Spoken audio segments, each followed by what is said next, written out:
Okay. Yeah. Let's go through that one by one. Number one, there is no final exam. Okay. And part of the problem is that,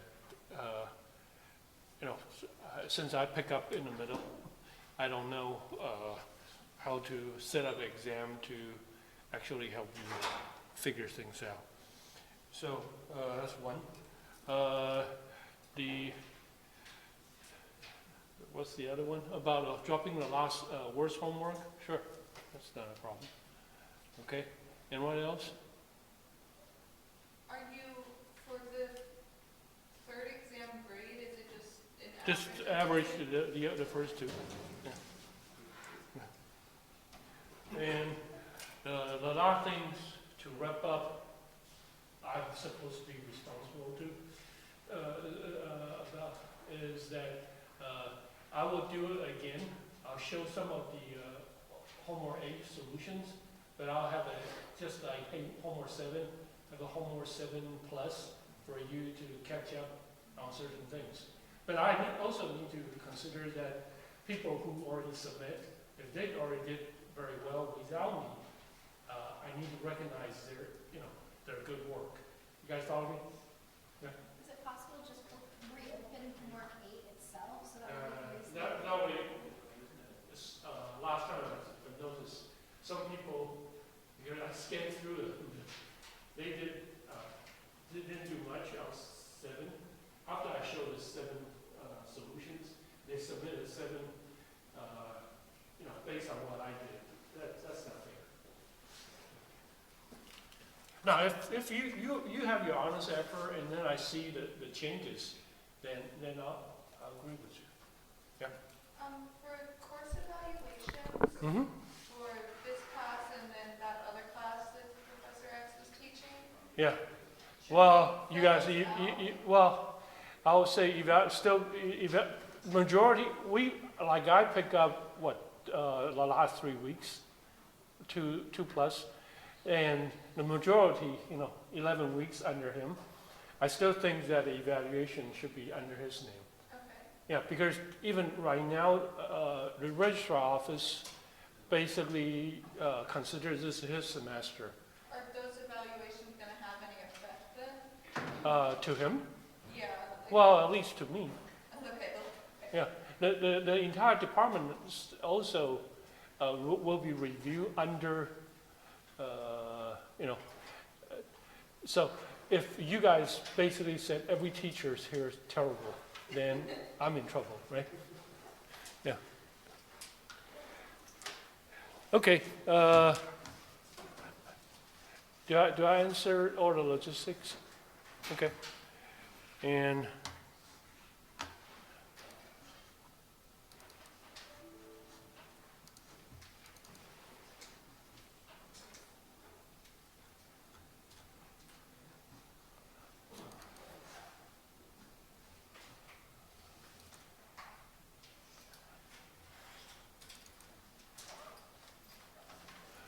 well, some of you had me before, experimental design or whatever. I won't say I'm any better. I like to torture students too. Okay. I'll go through one by one, okay? Problem, before I talk about this, just remember this, okay? Say the world is 5 green blocks. Okay, so you have PG1, PG2, PG3. There are 5 green block sections. And then within the green, there is something going on. That's the blue circle. So you have, the blue circle in G1, green 1, green 2, green 3. So how to figure out the total green, total blue is P G given G1, this half moon in the first section, the second half moon. So this is how to marginalize or piece things together. So by doing this, we're saying that, okay, how to piece things together. There are different ways to piece things together. And what is the smart way? And that's what Bayesian class really about. Let me ask you guys this. How many of you ever like to play, those puzzle, put a big picture, puzzle picture together, Mona Lisa or whatever, piece by piece? How many of you like to do that? Yeah. When you do that, what's the most important thing? First,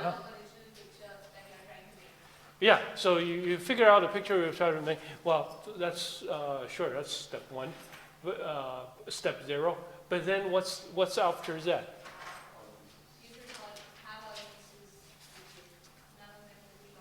I'm sorry, I couldn't hear you. We should have all the pieces of the puzzle and none of them should be lost. Well, okay, but that's still, yeah, sure, check the inventory. And what else? Something related to Bayesian. Yeah? Whether it's an edge or not, and then we can do it based on color. See, in other words, is there a unique evidence to let you decide that belong to a certain area? So, in other words, is that organization. System engineering management is about organization. If you know how to organize your evidence, you can piece them together. So you can divide and conquer, right? If it's all blue sky, nothing blue, there's no green, blue water, blue whatever, only a bunch of blue, you know that all the blue are skies, and put all the blue together. And if the water are all green, or there is a flamingo dancer, the skirts, all the skirts are red, so you know all the reds in one area. So you find something, you can pull them out. So that will make your world, a lot easier through that divide and conquer. So the problem here, I think everybody can do 12 now. So look at this so many times, you know that I need to have PA, I need to have PB because they are the grandpa. And then you need to know the A given F or A and B given C. So those are parents. And then D is also C and A. So the middle three, A and B are grandpa, everybody knows. And there are 2 levels, and then there are the worst one, got a lot of info coming in, is PE given BDF. So first thing first, step 2, the whole thing can be rewritten like this, agree? Because the structure says so, right? And then after that, you start saying that, okay, how can I organize this together? And then the rest of the problem follow, I think, doing the same thing. Okay, so now we're saying that, what about PDAC? In PDAC, people look at it, it's a big blue cloud, right? Right? BDAC are the big blue cloud, right? And why I like to draw that big blue cloud. Anything from outside the cloud going into the cloud. So what does it mean? They're self-contained. I know the big blue cloud, I can calculate everything because whatever the big blue cloud end up, it's only going out, never go in. Okay? And then so if I can do that, I can say that, okay, figure out the reason between big blue cloud and inside a big blue cloud and outside a big blue cloud. So I can rewrite the whole things as BDAC. Okay? So I need to sum over E and F of everything's. And sum over E and F over everything's, I basically said that, hey, who else need to be sum over? Does PA need to be sum over? No, PA got nothing to do with the stuff. A pour out, B pour out, given AB and C pour out, given AC and D pour out. And so this whole thing's just move this summation, all the way to this piece. So far, so good? I want to know this BDAC, so sum over E and F. But when I sum over E and F doesn't involve in any of this. So I'm only keep the E and F here. And numerically, you can look at this and then basically say that you can treat this as a subproblem. The subproblem blue is what? Given A, given B, given A, B to C, given C, A, C to D. So that is given A, given B, given C, A, B to C, given A, C to D. So blue is pulling out. Whatever's left over is that piece. And what is that piece? Is, hey, A coming to F. And then D, B, D, F coming to that part. So B, D, F going to E. That's the part need to be done, okay?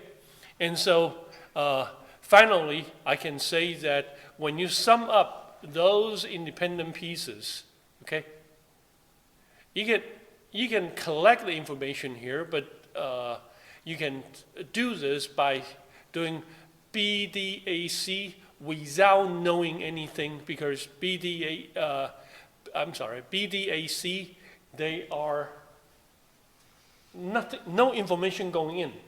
It's whatever the story is here, okay? And sometimes, when you take courses or doing stuff, what is important is, well, like for me, I would like to take over Dr. Shu's class, that I don't need to know whatever he covered, right? But that's not the case this time. But if that's the case, then BDAC is just that piece. So now if I want to calculate B given DAC become PDAC upstairs, and then BAC is sum over B, right? And then when I sum over B and over this PDAC pieces, now you can look inside PB given DAC. Now if you have a C given a B, if I have C given a B, okay, upstairs, and then C given a B downstairs, okay, and then they cancel out each other, so now become PBCA, PAC, and this can be written as P given AC. And graphically, look at this. Inside the blue, PB given AC. So we know B is what? B is an ancestor, right? Is a parent node. So parent node is a cause, and C is an effect, and A is a cause. A is a cause, influence C and influence D directly. Also C influence D, right? So really the messy pieces is given in this triangle. A provide information to C and D, C provide information to D. But B only provide information to C. So this whole thing, PB graphically, okay? PB given DAC, PB given DAC. Hey, I want to know the PB, the influence of B, okay? And then I want to know those effects given on ACD. So if I want to draw another circle within a blue circle, can I let ACD stand alone? Because B is influencing that big chunk of ACD together. Agree? But then look at the ACD. Look at inside the ACD. Okay? Inside the ACD, A could directly influence D, A could directly influence C, but C also influenced D. So I have these pieces. I basically need to figure out is what? Okay? How much of the D information really is unique if I know A and C? In other words, if I know how A influenced C, okay? PB given AC, okay? If I know PB given AC and PB given ADC, how much the information really carried by D? All the information carried by D is already provided by original A and C, agree? Right? D is an outcome of AC.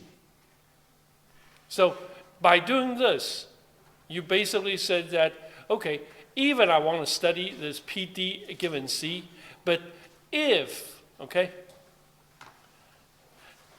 I have a structure like this. Here, I can pull out another structure here that's called W. Is AC out here. Can I have another one? You influence me, and then we're doing everything here. And then I said that, oh, by the way, I can come up with a measure of you influence and I influence. How much of my influence is not because of your influence? I'm not a root cause, you follow me? So every factor I'm talking about, through me indirectly or directly, it's already in here. D doesn't provide anything new. So you can just ask yourself, hey, let me provide a pseudo node here called W. Does W provide any more information if it's from A and it's from C? Yeah. Every time you can just add another variable, add another. How many variables, pseudo variable can I add? Infinite. But it doesn't really provide new source or new logics in that. Such that, the equation basically said PD conditionally independent if I know AC, okay? If I know my AC logics, okay? You can consider this. You can draw a red or pink cloud here. PB influence the cloud, inside the cloud. But it's influenced the C, and A is influenced the C. How much that new... sometimes I like to think this. Let me do that just for 1 second.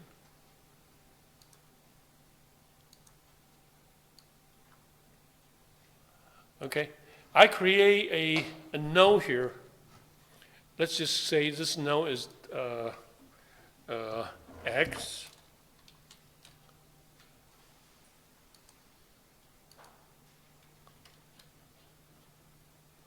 Can I see it?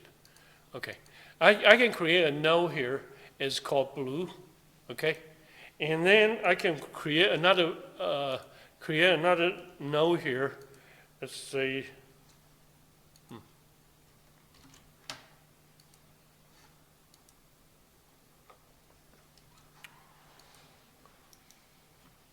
Copy.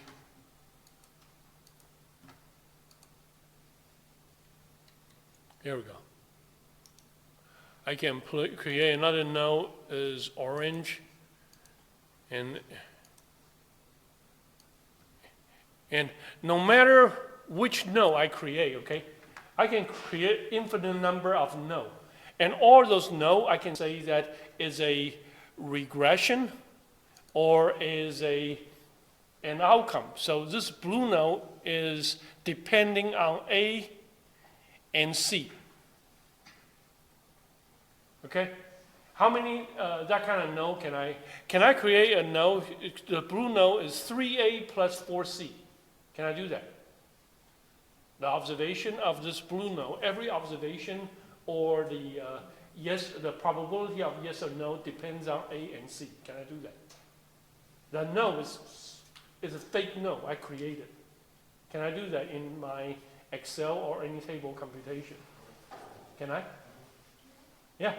You just have here in your Excel.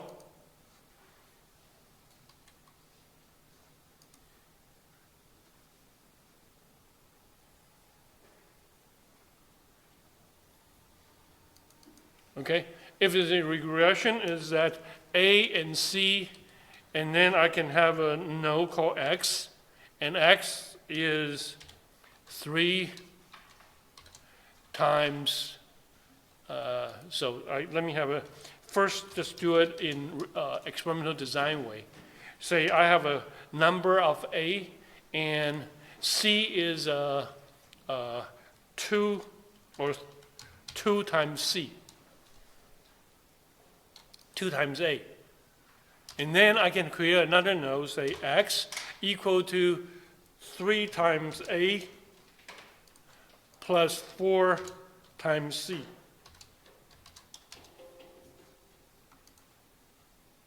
Three times B2 and C2.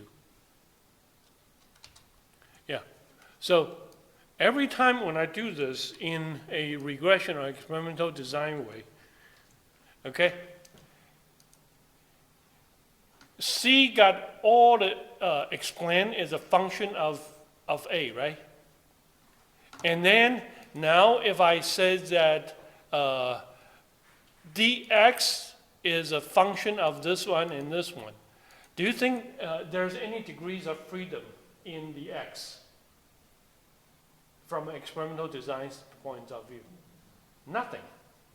Because everything is resorted back something explained by this guy. That's the root cause.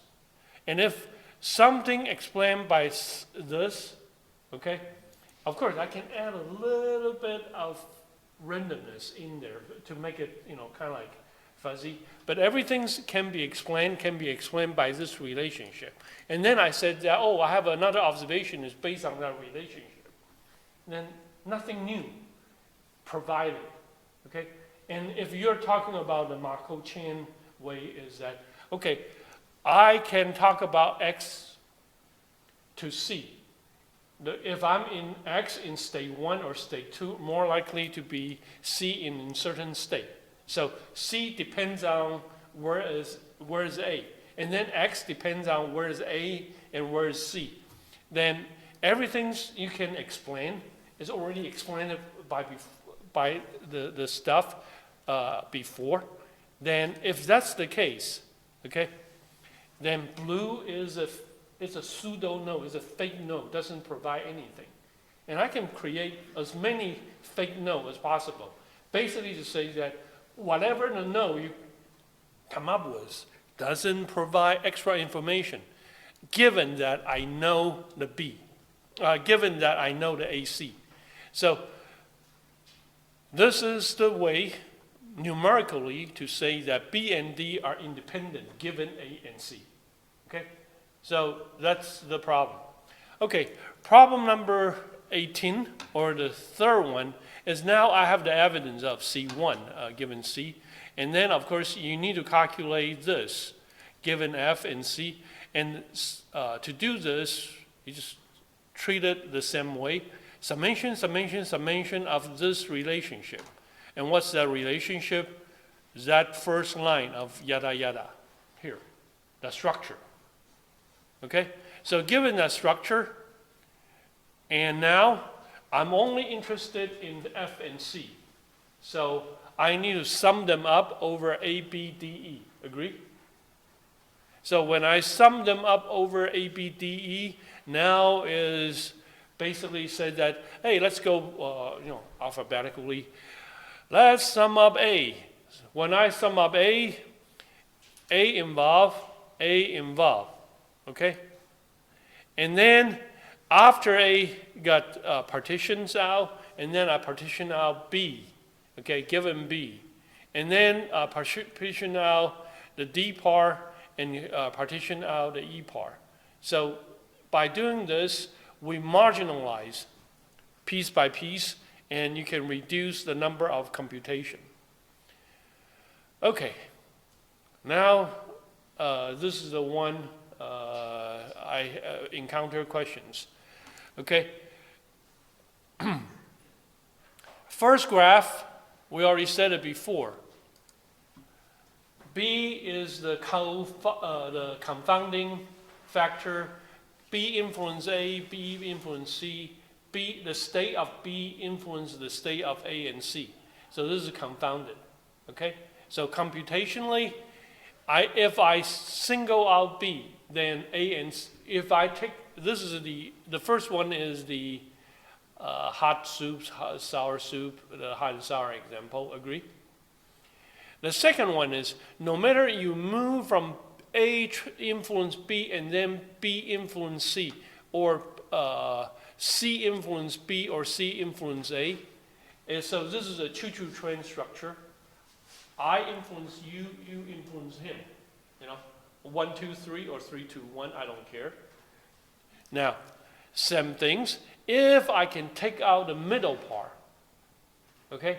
What is the middle part? Is when I influence you, how much information on top of I influence you can be taken out, okay? And now A and C become what? Conditionally independent again, okay? So this, I don't care is A, B, C, or C, B, A, okay? If I take out the middle translator, then A and C become independent, okay? However, okay, the last one is not the case. Why? Because the last one, originally A and C already what? Independent, right? So they are, is what? If I take the information out of B, they become conditionally dependent. Remember we talked about it last time? So this is the only one you cannot do the computation. Otherwise, everything can be do it. The first three are equivalent, okay? And if you you play with the first three, no matter you're doing this kind of given PA and BC or PA to C and then C to A, you know, kind of like build a cloud and then say that how that cloud can be calculated. And then you just break them down one by one, and you can figure out that 8 cells of computation, 2 by 2 by 2, and end up finishing the tables, okay? I think, Victoria, would you agree with me? The first three, computationally, they're equivalent, but the last one is not the case. The first three, take out B. Information intel between A and C become conditionally independent, agree? But the last case, A and C already unconditionally independent. Actually, they are, you know, smoking and bad environment, but if I know they're I measure them in a cancer room or cancer treatment B conditions. Taking out B make them conditionally dependent. Agree? Yeah. You're saying taking out B would make A and C conditionally dependent, is that what you're saying? Uh-huh. Can you explain that again? Why is dependent not independent? Oh, where's my lecture notes? First time. BN or BN plus. I summarize them, kind of give you a cheat sheet. So maybe the cheat sheet is a little overloaded. Here, X and V. Okay, X and V are exactly the case. X and V are conditionally independent to start with, right? Because they both are ancestor. Nothing influenced them, right? X and V are conditionally independent. But if I pull in, they have a common source of U, and then I have that measure, then they are conditionally dependent. Okay? Why they're conditionally dependent? Numerically, PXV equal to PX times PV by definition. Agree? However, if I have the U, a common measurement, so U is given U for XV, then suddenly PU given X and PU times PU given V is not equal to this guy, okay? And this is the example. I said it before in the cancer cell, exposure to toxic and smoking. Originally, probability of smoking and probability of exposure to toxic, they are two independent sources. People smoke, they smoke. People get into toxic, they get into the toxic. However, okay, I'm in a cancer center, so I have patients coming in from exposure, coming to this. Now, all I have is a bunch of people already got cancer. And so there could be what? There are people having exposure without smoking. I can have people have cancer with exposure, and I can have people both. Agree? And once you do that, the frame, okay, the frame of U, the common descendant of U, make U and V parents from not associated. Follow me? Yeah. Hmm? So in this case, the X is, for example, exposure. Mm-hmm. The V is the smoking. Right. And then U is the cancer. You're in a cancer center. Yeah. Same thing with W, Huh? right? Same thing with W. Yeah. W and V and Y is the same thing. And so I like this table because this table explains everything. What is conditionally, unconditionally dependent and independent. Yeah.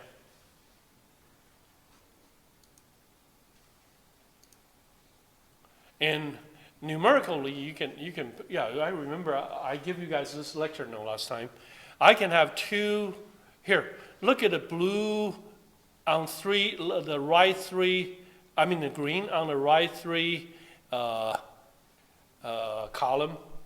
Exposure to toxic and smoking are here a bunch of smoking cases. So PS is 4/10, toxic is 3/10, and PSE equal to this 12. So this is a multiplication. Agree? Here. PS is PS smoking is 4/10. Agree? And P toxic is 3/10. So it's 3/10. And so the intersections areas is 12/100. Agree? So in this case, at the beginning, would you agree toxic and exposure are dependent or independent? They're independent, right? But now I'm having a frame of cancer inside this cancer, but I have totally how many cancer? Is 17 of cancer. So given cancer, smoking are those 10/17, agree? Given cancer, toxic is 8/17. But then cancer and smoking, given cancer and smoking are those area, okay? And how many cancer and smoking are toxic? Is only 4/10. So you can tell they're not equal anymore. Yeah. You basically can play this trick and help you guys mentally see that I can make things independent and conditionally dependent. I can make things independent and conditionally dependent. Okay?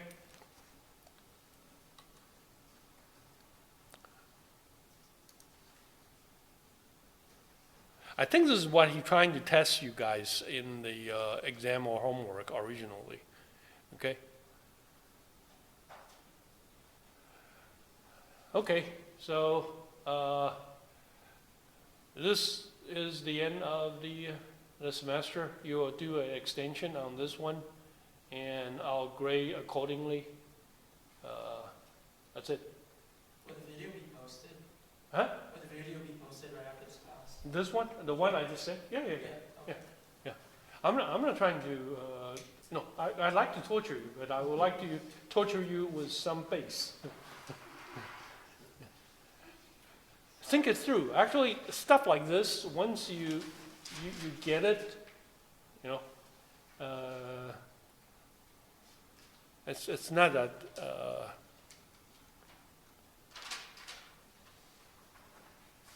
okay. Unless you have a question you want to ask me. Huh? For homework 8, what will be the submission date? No, it's 8 plus. we can give you till Sunday. Yeah, that should be, yeah.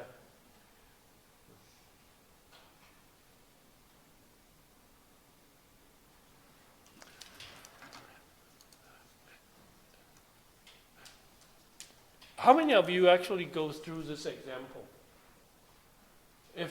I think if you go through this, I like my example better, the example. No, it's not my example. This is the example. You probably can see it online. But for me, what is important is to relate that example to, just like I don't like to talk deseparation without talking about a hot and sour soup. I think that's easier to visualize it. Yeah. And you should, what I'm saying, you should convince yourself by using that kind of tools. It's a lot more straightforward. Here, how many of you can see in this complex graph structure, there are converge and diverge at different level? And would you agree with me is that you can always kind of put a cloud to block everything and say, oh, I need to figure out these things, I need to figure out these things layer by layer. Then you can make the problem much smaller than thinking about, oh boy, I have 7 nodes I need to worry about. Yeah, okay. You're free to go and give me the sign-up sheet. I'll use the sign-up sheet to later if you're not on the sign-up sheet and you try to say that I worked so hard and I did not see your name.